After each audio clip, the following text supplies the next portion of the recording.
mga indiduda. Ayan, dito po tayo sa kusina. Magtutulong po tayo dito. Maghimay-himay nito. Oh, ayan. Ito po, itong gulay na ito ay nalaala ko to sa amin nung panahon ng aking kabataan. Ayan po mga kabayan. Sa amin po ay, kasama to doon sa ulasiman, yung kinukuha namin pagkain ng baboy. Pero dito po sa Middle East yan. Masustansyang gulay po yan kinakain. O at least nagka-idea tayo, di ba? Gulay siya. Pwedeng kainin ng hilaw lang. Yan. Parang katulad yan. Oh. Yan, oh. Partner to. Ganito yung kinukuha namin noon. At saka yung simsim o lasiman ba yun? Ewan ko. Hindi ko matandaan kasi pagkain ng baboy. Pero masustansyang gulay po. Yan, oh. Yan. Mga iba-ibang klaseng gulay. Ito ay mga kinakain lang ng sariwa ng ganito. Linisin, hugasan, kasama ito pa, oh, parsley. Ayan.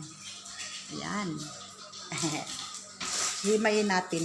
Ito may kalabasang malaki. Pero mas maliit ito kumpara noong nakaraang taon. Yung nakaraang taon, napakalaki po. Ayan, mas maliit ito. Ayan, punta tayo dito ngayon. Yan yung aking, yan, aking kasama. Naghihimay ng mga isda. Ako naman dito sa mga gulay kasi ang aming bossing ay namalingki. Tuwing Biyernes po ay namamalingkis siya. Ayan. Yan mga kabayan. Yung mga hinimay ko, ilalagay natin dyan. Ayan. Para pugasan natin. Kumakain din po kami ng ganito. Pero ang kinakain ko lang, hindi ko pa na-try kumain ito ng ganito dito. Ang kain ko lang, ito at ito. At saka ito, parsley, pang sa tabola. Yan. Pero itong parang ulasiman, parang ito pa, wala. Hindi ko pa na-try kainin.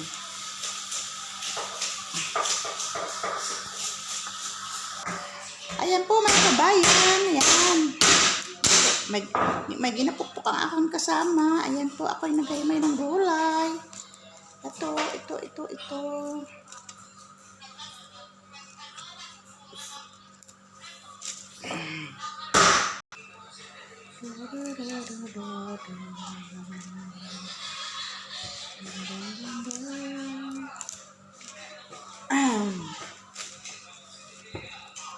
Himay-himay tayo mga gulay.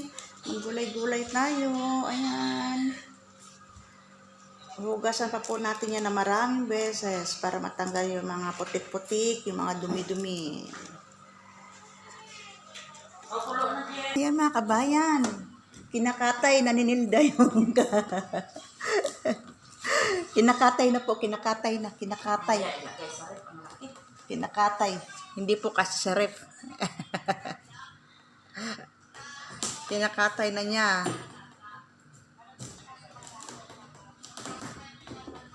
Ayan. Yan po yung aking kasamahan dito. Siya po ay tubong Bacolod. Ngunit siya po ay naninirahan sa Calapan, Oriental, Mindoro.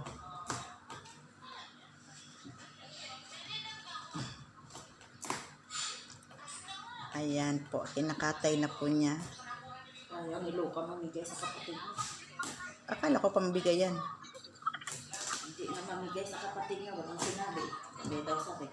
Ay, ganun. Ibig sabihin, ilagay sa rep. Hindi siya mamigay. Kasi kung mamigay yan, sabihin, bigyan mo ng sa kapila. Ay, oh. Ano? Maganda ikulay. Malabo? Oo, malabo sa Magagawa tayo ng Magawa tayo ng kuan. Ano ba yun, yung preparato? Oo. Ito mga kabayan. Yan, oh. Ang laki nitong na to. Kumuha kaya ako ng binhi na ganito. Ito, magandang binhi, oh. Yan, oh. Ang lalaki. Ang tataba. Ay, bibinhiin ko to talaga. Isasama ko doon sa bote ng mga, yung sa bote na may mga buto ng dates. Yan, ito dry ko pala ito. Okay. May idea. Sayang yung mga ganyan. Kasi ang lalaki, ibang lahi sila. Lahing Arabo. Lahing Arabo. Lahing Arabo. Ano, grabe. Tingnan nga natin. Ay. Kailan kayang buhay? Mabigat nga, pero mas mabigat yung dati. Dati, bigat laki-laki kasi lang. Laki yung doon. Dati. Yan. Mas mabigat yung dati, laki-laki nun. Yan. Malaki. Malabo, malaman. Malabo to, Jess. Ayan po.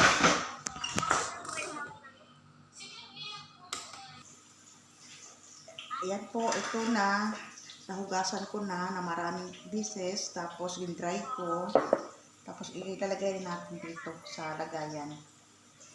Ayan. Hindi na ako nag-gloves. Malinis naman na yung kamay. Ayan. Iayos natin mga kabayan. Itong mga gulay dito sa lagayan.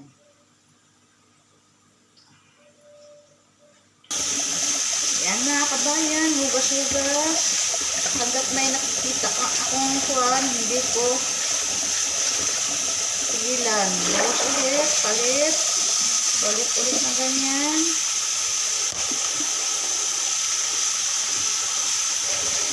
Ayan.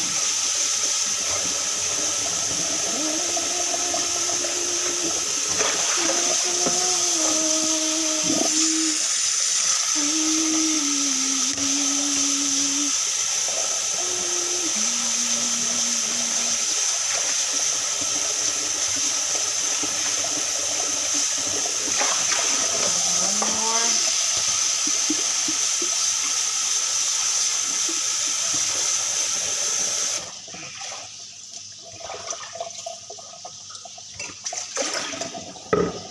Dry natin.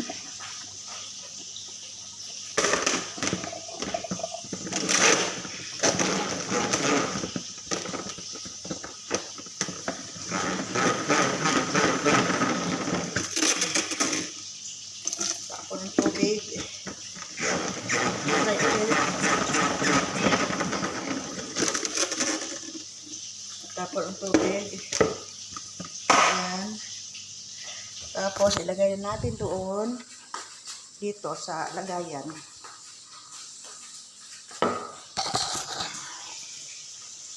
Yan. Yan yung pang-serve mamaya.